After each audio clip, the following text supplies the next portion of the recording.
The world isn't just changing, it's accelerating.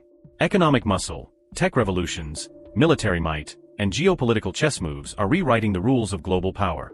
As 2030 approaches, a bold new world order is emerging, driven by nations doubling down on their future. These countries aren't just surviving. They're rewriting the script, building empires, and leading the global narrative. So strap in. Here are 10 countries that will rule the world, and yes, the Philippines is on the radar. Number 10, United Arab Emirates. Let's be real, the last time most people heard UAE, they pictured luxury shopping, pet cheetahs, and influencers pretending to be spiritually awakened in front of the Burj Khalifa. But here's the part your brain politely ignores. While you're doom scrolling through your 9-to-5 burnout, the UAE is quietly assembling the future. No apologies, no noise, just execution. Most of us love to mock oil-rich nations like they're just lucky brats sitting on fossil money, but let's cut the crap. Luck didn't build the world's tallest skyscraper, launch a Mars probe, or design cities with no roads, no cars, and no nonsense. Strategy did. Obsession did. And the UAE? They've turned ambition into an Olympic sport. While other countries are stuck arguing about gender-neutral bathrooms and banning books, these guys are training AI like it's the next prime minister and pouring billions into green tech like tomorrow's not optional. Dubai doesn't just look like science fiction, it functions like it. The trains glide without tracks, buildings think for themselves, and cash feels like an ancient myth. And no, this isn't some Instagram facade. This is what happens when a country stops trying to play catch-up and just builds the damn racetrack. And let's talk pain. The UAE is doing everything your country claims it wants to do: clean energy, digital government, space tech, but instead of endless debate and budget cuts, they just do it. They've already pumped $160 billion into clean energy, while half the world is still debating if climate change is a real thing or a liberal fever dream. You ever notice how the loudest critics of places like this are always from countries where the trains still stop for cows?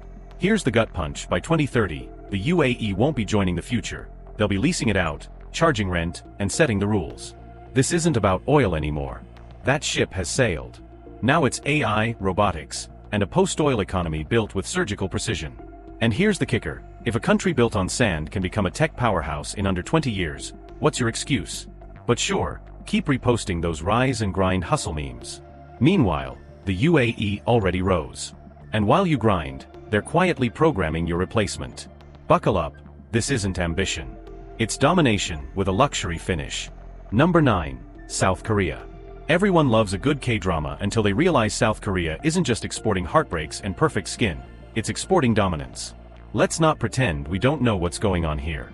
While the rest of the world is still clapping for Elon's next big oops, South Korea has already built robots that can outdance your kids, outthink your boss, and probably outparent your parents.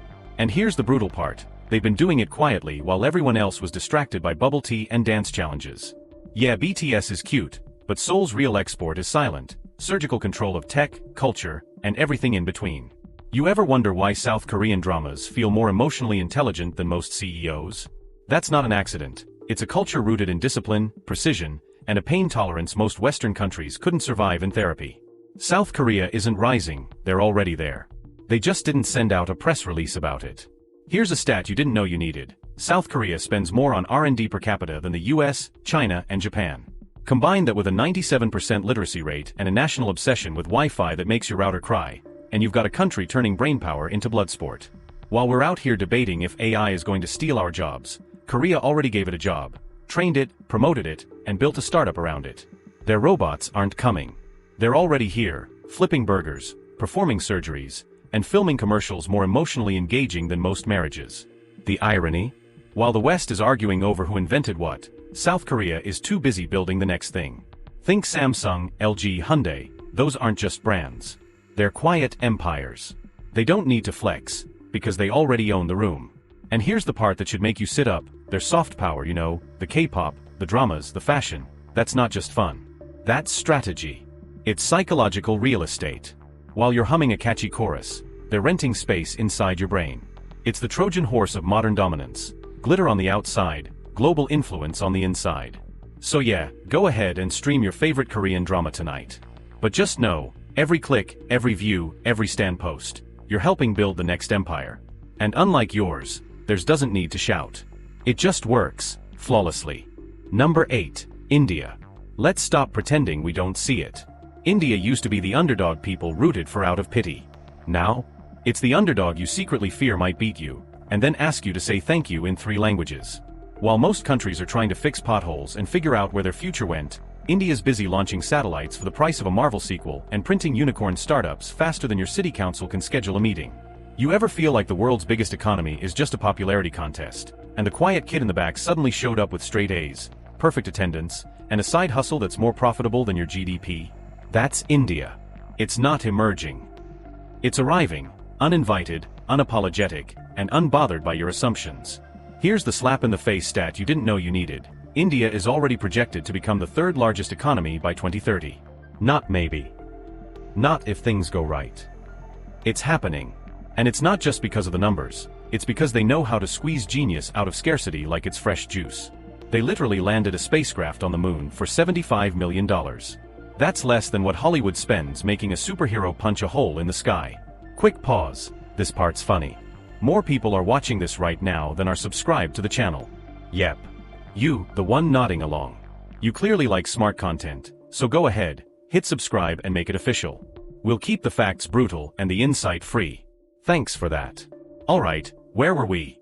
Right, while the West debates whether AI is a threat or a trend, India's already coding the back end, outsourcing the front end, and managing your data, while sipping chai and dodging internet outages like a national sport. This isn't just hustle. It's systematic scale. And it's happening without the credit because the world still sees India as call centers and curry. Newsflash, those call centers now run global logistics, and that curry owns half the food delivery apps you're addicted to. And here's where it hurts. While you're out here collecting motivational quotes on Pinterest, India's youth, 65% under the age of 35, are collecting degrees, building apps, and casually revolutionizing fintech between college lectures. It's not the sleeping giant anymore. It's the one that woke up, did the math, and realized you were overrated. So the next time someone calls India developing, ask them how many developed countries can code NASA-grade tech and run an economy the size of a continent, without collapsing under their own ego. India's not just in the race. They built the track, sold the tickets, and by 2030, they'll be holding the finish line while everyone else checks their Wi-Fi. Number 7, Germany.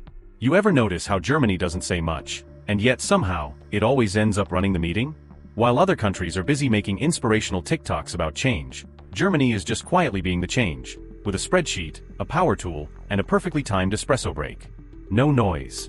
No need for validation. Just quiet domination in steel, science, and sustainability. We confuse volume with power. Germany? It's the guy at the table who doesn't talk much, but when he does, you rewrite your whole plan. You want to know what real control looks like? It's engineering entire cities to run like clockwork while the rest of the world is still arguing about where to plug in the charger. Here's a truth no one wants to say out loud. Germany's export economy outproduces most countries' entire GDPs. And they're not outsourcing innovation, they're building it in-house, test driving it on the Autobahn, and shipping it globally with packaging that probably makes more sense than your local government. You ever wonder why your public transport feels like a gamble, while Germany's trains glide in like they were choreographed by a perfectionist ballet dancer? It's because while most countries are still debating whether to go green, Germany just went ahead and built the blueprint. Hydrogen trains? Check. Digital factories that update themselves? Already running. Carbon neutrality by 2045? They're halfway there, and they didn't even make a Netflix doc about it. Let's break it for a sec, not to preach, just to ask. Do you think Germany's quiet precision is exactly what the chaotic world needs more of? Or is it just glorified rigidity? Drop your take in the comments, I want to hear it. And hey, if this hit you like a hammer made of facts and irony, it wouldn't hurt to smash the like button. No pressure. Just vibes. Back to it. What makes Germany terrifying in the best way, is that they don't announce what they're doing. They build it. While everyone else is performing progress, they're manufacturing the future. Their cars don't just drive, they whisper, be better. Their power grid doesn't just work, it's probably smarter than half your group chat. This isn't showmanship.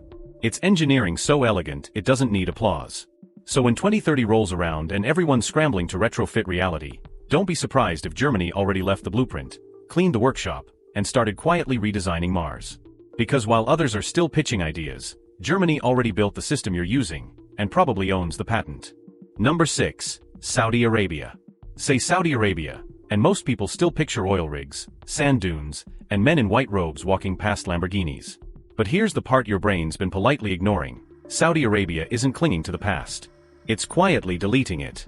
While the rest of the world is still debating electric scooters, the kingdom is out here building a $500 billion megacity called NEOM, powered by wind, sun, and an ego big enough to bend steel. And let's not play coy, this isn't some feel-good rebrand. This is a full-on identity transplant. The House of Saud looked at the world, looked at their oil reserves, and said, yeah, that's got an expiration date. So now they're betting the entire future of the kingdom on AI, robotics, tourism, and infrastructure so futuristic it makes Silicon Valley look like Radio Shack. You ever wonder what it looks like when a country hits reset on its personality? This is it. It's not a glow-up, it's a transformation. NEOM isn't just a city. It's a message: we've got oil money and a god complex, and we're not wasting either. If they pull this off, and there's a real chance they might, Saudi Arabia goes from fossil fuel pusher to climate tech visionary. That's not reinvention. That's flipping the entire narrative and walking off stage with a mic drop. Now here's the thing that really messes with people. You don't have to like the kingdom's politics to admit they're playing chess while the world's playing Twitter. While others are announcing 10-year plans, Saudi Arabia's building cities with no streets, no cars, and no concept of small thinking. This isn't just urban development. It's ambition breaking the sound barrier. Let me throw this out there, not for hype, but for honest discussion. Is this brilliance, or bold delusion? Is Saudi Arabia pulling the greatest pivot of the century, or just cash burning in HD? I'd love to hear what you think. Drop your opinion below. No filters, no fluff, just your raw take. And here's the part that stings. They know the world watched them with suspicion. So instead of explaining themselves, they built a $100 billion investment fund, threw on a keffiyeh, and started buying pieces of the future like it was a yard sale. Call it ruthless. Call it strategic. Just don't call it random, because there's nothing accidental about what's coming. By 2030, if NEOM is even half what they say it'll be, Saudi Arabia won't just be rich. It'll be relevant, untouchable, and possibly running the next phase of globalization. Number 5. Russia. Russia is that one guy at the party no one invited, but everyone's watching. Not because they like him, but because they know if he flips the table, things are going south fast. You don't have to love Russia. You don't even have to understand it. But you do have to admit one uncomfortable truth: you can't afford to ignore it. See, most countries play checkers. Russia plays poker, shirtless, in the snow, riding a bear, and somehow still walks away with half the chips and everyone else's Wi-Fi password. It's not just missiles and military parades. The real arsenal? Cyber warfare. Energy blackmail. Influence operations so subtle, you don't even know you've been played until your economy catches frostbite. Let's not kid ourselves. Russia doesn't care if the world sees it as the villain. In fact, it thrives on that reputation. Sanctions? Please. That's just motivation in Cyrillic.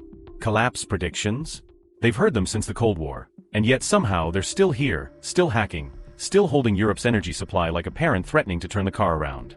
Here's a stat you didn't know you needed. Russia controls about 20% of the world's natural gas and over 10% of global oil production. That's not a trivia fact. That's geopolitical blackmail in liquid form. And while the world debates ethics, Russia plays the long game. Quietly building ties with China. Expanding Arctic territory. Testing hypersonic missiles that move faster than most governments process a budget. Now here's something to chew on. Is Russia rising as a strategic mastermind or just refusing to die loud enough for headlines? It's a question with no comfortable answer, and I'd love to hear your take. Drop it in the comments. Cold logic? Dangerous genius? Or just old power refusing to fade?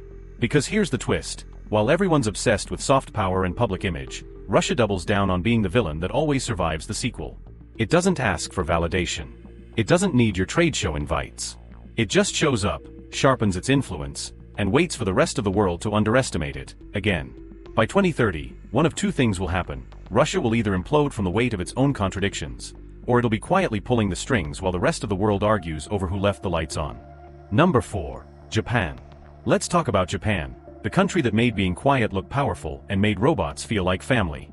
While the world's still trying to figure out how to make AI not sound like a board assistant, Japan already has vending machines that know what you want before you do. This is the land where trains float, toilets talk, and efficiency isn't just a concept, it's a national identity.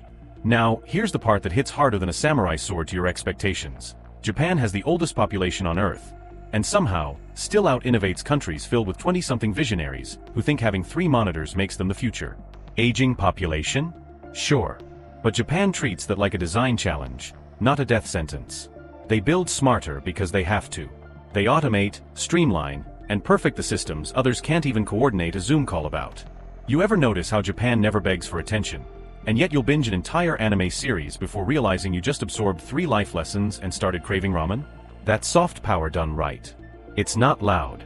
It's everywhere. From Nintendo to Studio Ghibli, from Uniqlo to Michelin star sushi sold from a train station, Japan doesn't force influence. It just wraps the world in it like a silk kimono. Let's pause the praise and ask something uncomfortable. Is Japan too advanced for its own survival? A society this refined, this automated, this borderline perfect, can it actually keep pace when the rest of the world is burning calories on chaos? I want to hear your take. Is Japan the silent genius we all need? Or is it a brilliant machine slowly running out of humans to maintain it? Here's what makes Japan terrifying in the most elegant way possible. They don't try to dominate the world. They quietly redesign it. While other countries build empires, Japan builds ecosystems, of tech, of culture, of ideas that outlast headlines and outclass hype. By 2030, Tokyo won't just be the brain of Asia's high-tech frontier, it'll be its soul. And maybe the only place left where precision still means something. Craftsmanship isn't negotiable, and progress never forgets to bow before walking forward. Number 3, United Kingdom. Let's not sugarcoat it. The UK has been through some things. Brexit, political whiplash, royal drama that feels more scripted than Netflix originals. It's been a ride. And yet somehow, the United Kingdom refuses to fade. Like a well-dressed pub brawler, it takes the hits, spits blood into a napkin, and adjusts its tie like nothing happened. Here's the painful truth. Most people thought Brexit was Britain's exit from relevance. Spoiler alert, it wasn't. The country didn't break. It just got quieter, meaner, and a whole lot more strategic. Because while the headlines screamed meltdown, London stayed the second most powerful financial center in the world. That's not nostalgia, that's influence backed by trillions. Oxford still produces thinkers who write the policies everyone else copies 5 years too late. Cambridge still engineers the future, while your government can't even engineer a functioning website. And let's not forget soft power, a phrase the UK turned into a global side hustle. From James Bond to the Crown, from Adele's heartbreak to Harry Styles' fashion sense, the UK sells culture like it's tea, strong everywhere, and strangely comforting even when it burns. You ever wonder why every rebellion in pop culture still has a British accent? It's because even when they're crumbling internally, they know how to make chaos sound classy. That's power. And it's no accident. The UK may have lost an empire, but it replaced it with something scarier, the ability to make anything cool. Even leaving the EU. But here's the kicker, is the UK evolving, or is it just really good at faking a comeback? I want your take, brutal, honest, no diplomatic filter. Drop it in the comments. And hey, if this script just slapped your expectations sideways, go ahead and smash that like button so the algorithm knows you've got taste. What the UK gets right, that most countries still don't, is the art of the pivot. When you've been ruling, colonizing, losing, apologizing, and then reinventing for centuries, you get very, very good at survival. The Queen may be gone, but the crown still fits, it just wears sneakers now. By 2030, don't be surprised if the UK isn't just culturally dominant again, but technologically lethal too. The tea might still be bitter, but the strategy? Steeped, calculated, and far from over. Number 2, China. Let's stop pretending China's rising. That was 20 years ago. China isn't rising, it's already towering. And the rest of the world? Still stuck in denial, still clapping for potential, while Beijing's writing the instruction manual for the next global era. You don't have to like it, but you're going to live in it. Here's a number that should freeze your scrolling fingers. China produces more than 50% of the world's electric vehicles. And not the clunky, range-anxious toys you've seen on Western streets. We're talking sleek, data-packed, AI-integrated machines that are already being exported like hot dumplings. While your city argues about potholes, China's building cities from scratch, smart cities, designed by algorithms, not mayors. And then there's the Belt and Road Initiative. If you think it's just a trade route, you've missed the point. It's a geopolitical IOU machine. Infrastructure with a side of influence. Highways that come with strings. Ports that quietly shift global power. While you're watching debates, China's quietly buying leverage. One rail line, one fiber optic cable at a time. Now hold up, real talk. If you've made it this far and you're not subscribed yet, why? You're clearly into truth that slaps harder than headlines, and content that respects your intelligence. No fluff. No fake hype. Just insight that's sharp enough to cut through spin. So if you're getting value here, subscribe. Not for me. For your algorithm. It deserves better fuel. Back to the storm. Here's the real sting. China doesn't care if you approve. It's not here for applause. It's here for dominance. Soft power, hard power, algorithmic power, all running on the same battery pack. Huawei isn't just a phone company. It's a digital embassy. TikTok? Not just entertainment. It's cultural infiltration dressed as dopamine. You ever wonder why so many countries talk tough about China, but none actually move tough? Because every supply chain ends in a Chinese factory, and every budget has China somewhere between the fine print and the panic button. So here's the question. Is China building a better future, or just building it faster than anyone else can blink? Drop your thoughts in the comments, real ones. And if this hit harder than expected, smash that like button so we know this truth matters to more than just algorithms. By 2030, don't ask if China will lead. Ask if it already did, while the rest of us were debating screen time and ethics policies. Because China didn't wait for permission. It built the future, scaled it, exported it, and made you log in. Number 1, United States of America. Let's not act surprised. Of course it's the US. The brand is too big to fail. Whether you're watching a Marvel movie, arguing over TikTok bans, or doom-scrolling election drama like it's a sport, America's already in your head, your pocket, and your algorithm. Silicon Valley still writes the code. Hollywood still owns the screen. Wall Street still sets the pulse. And when something global hits the fan, yeah, the world still checks to see what Washington's gonna do next, even if it's just to complain about it. That's power. Not always elegant. Rarely quiet. But undeniably there. Here's the brutal part. America is both the empire and the soap opera. It inspires and exhausts. It creates billionaires and burns out baristas. It gives you iPhones and existential dread, often in the same hour. It's not perfect. Not even close. But here's the truth nobody says out loud. The United States doesn't stay down. It rebrands. Think about it. Every time this country faceplants, it somehow walks it off like it meant to fall. From recessions to scandals to full-on social meltdowns, America doesn't collapse. It reinvents, reloads, and reboots like the next season of a show you swore you were done watching, but aren't. Military? Still the biggest stick in the room. Tech? Still exporting futures before you finish updating your phone. Culture? Still exporting slang, style, sound, and standards, even to countries that pretend to hate it. Here's your gut check. Is America running the world, or just distracting it better than anyone else? I want to hear your take. Drop it in the comments. Raw, smart, and unapologetically real. And if this finale felt like truth in surround sound, smash that like button. Because we don't do surface here, we dive deep, headfirst, and straight into the stuff nobody wants to say. By 2030, America might be bruised, battered, arguing with itself in capital letters. But fading? Not a chance. Because America's not just a country. It's a character. And whether you love the plot or hate the pacing, you're still watching.